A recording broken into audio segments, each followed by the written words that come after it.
ओम शांति। सुनते हैं 9 मई 83 के अव्यक्त बाप दादा के मधुर महावाक्य। आज की अव्यक्त वाणी का टाइटल है ब्राह्मण जीवन का श्रृंगार, स्मृति, वृत्ति और दृष्टि की स्वच्छता।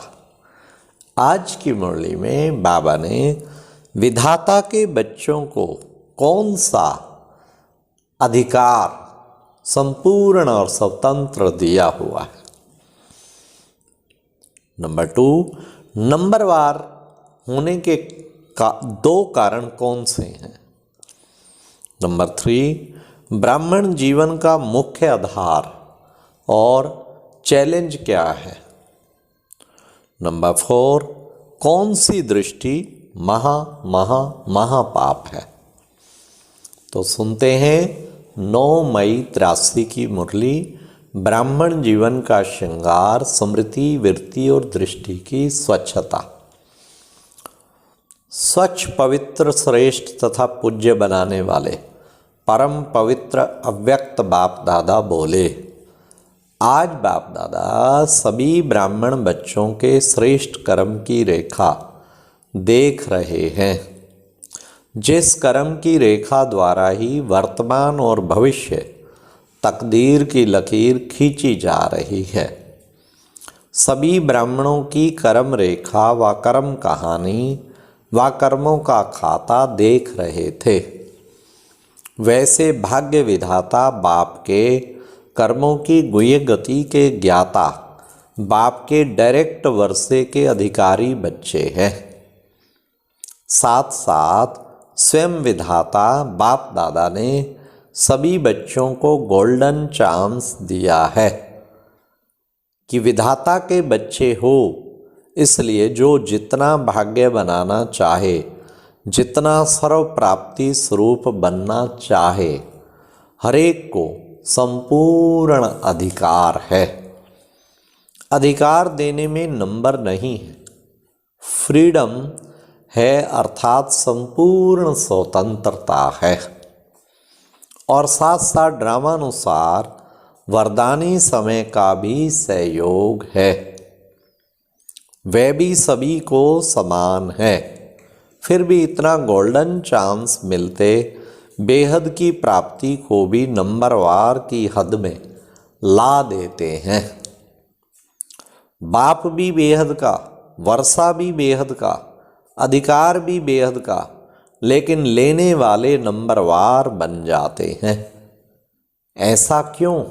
ऐसा क्यों? इसके संक्षेप में 2 कारण हैं। एक, बुद्धि में स्वच्छता नहीं, क्लियर नहीं, और दूसरा हर कदम में सावधान नहीं, अर्थात केयरफुल नहीं। इन 2 कारणों से नंबरवार बन जाते। मुख्य बात स्वच्छता की है। इसको ही पवित्रता व पहले विकार पर जीत कहा जाता है। जब ब्राह्मण जीवन अपनाई तो ब्राह्मण जीवन का मुख्य आधार कहो, नवीनता कहो, अलौकिकता कहो, जीवन का श्रृंगार कहो, वह है ही श्रृंगार पवित्रता। ब्राह्मण जीवन की चैलेंज ही है काम जीत। यही असंभव से संभव कर दिखाने की श्रेष्ठ ज्ञान और श्रेष्ठ ज्ञान दाता की निशानी है।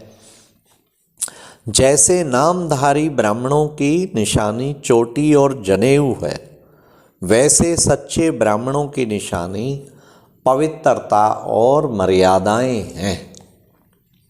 जन्म की व जन्म जीवन की निशानी वह तो सदा कायम रखनी होती है। पवित्रता की पहली आधार मूर्त पॉइंट है स्मृति की पवित्रता।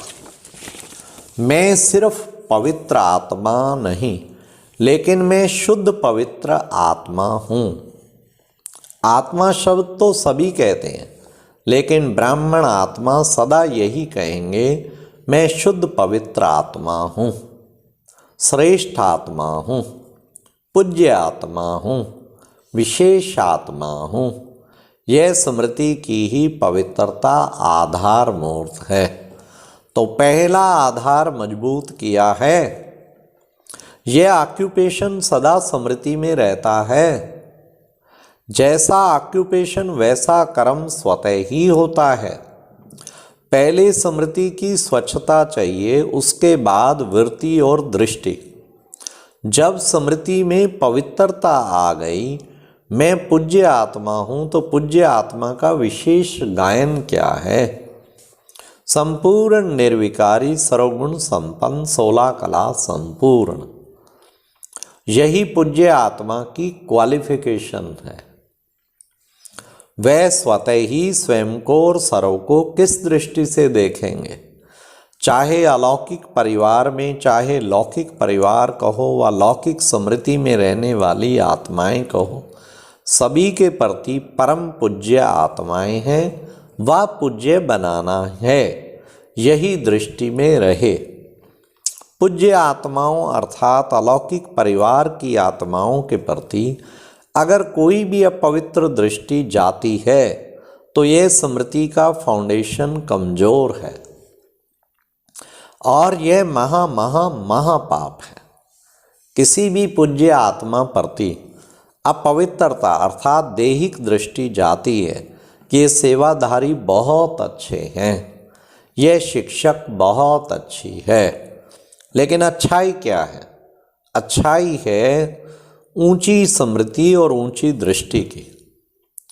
अगर वह ऊंचाई नहीं तो अच्छाई कौन सी है? यह भी सुनहरी मृग माया का रूप है। यह सर्विस नहीं है, सहयोग नहीं है, लेकिन स्वयं को और सर्व को वियोगी बनाने का आधार है। यह बात बार बार अटेंशन रखो। बाप द्वारा निमित्त बने हुए शिक्षक व सेवा के सहयोगी बनी हुई आत्माएं, चाहे बहन हो या भाई हो, लेकिन सेवाधारी आत्माओं के सेवा के मुख्य गुण त्याग और तपस्या है। इसी लक्षण के आधार पर सदा त्यागी और तपस्वी की दृष्टि से देखो, ना कि दैहिक दृष्टि से। श्रेष्ठ परिवार है तो सदा श्रेष्ठ दृष्टि रखो, क्योंकि ये महापाप कभी प्राप्ति स्वरूप का अनुभव करा नहीं सकता। सदा ही कोई ना कोई कर्म के में, संकल्प में, संबंध संपर्क में, डिफेक्ट व इफेक्ट इसी उतराई और चढ़ाई में चलता रहेगा। कभी भी परफेक्ट स्थिति का अनुभव नहीं कर सकेगा। इसलिए सदा याद रखो, पूज्य आत्मा के बदले पाप आत्मा तो नहीं बन गए। इसी एक विकार से और विकार स्वतः ही पैदा हो जाते हैं। कामना पूरी ना हुई तो क्रोध साथ ही पहले आएगा। इसलिए इस बात को हल्का नहीं समझो, इसमें अलबेले मत बनो। बाहर से शुभ संकल्प है, संबंध है, सेवा का संबंध है, इसराइल रूप के पाप को बढ़ाओ मत। चाहे कोई भी दोषी हो इस पाप के, लेकिन दूसरे को दोषी बनाए स्वयं को अलबेले मत बनाओ। मैं दोषी हूं, जब तक यह सावधानी नहीं रखेंगे तब तक महापाप से मुक्त नहीं हो सकेंगे। किसी भी प्रकार का मनसा, संकल्प का व बोल का व संपर्क का विशेष झुकाव होना यह लगाव की निशानी है। और कुछ नहीं करते हैं, सिर्फ बात करते हैं, ये बातों का झुकाव भी लगाव की परसेंटेज है। चाहे सेवा के सहयोग की तरफ भी विशेष झुकाव है, ये भी लगाव है। और जब कोई भी इशारा मिलता है तो इशारे को इशारे से ख़त्म कर देना चाहिए।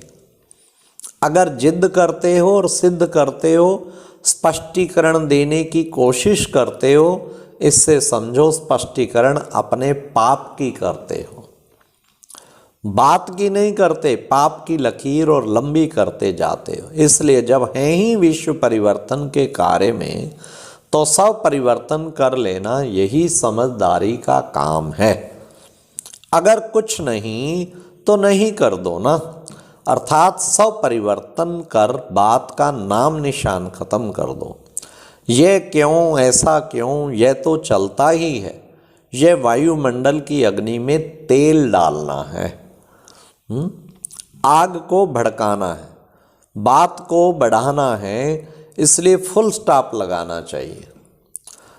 है व नहीं है कि बहस में नहीं जाओ, लेकिन संकल्प बोल और संपर्क में परिवर्तन लाओ।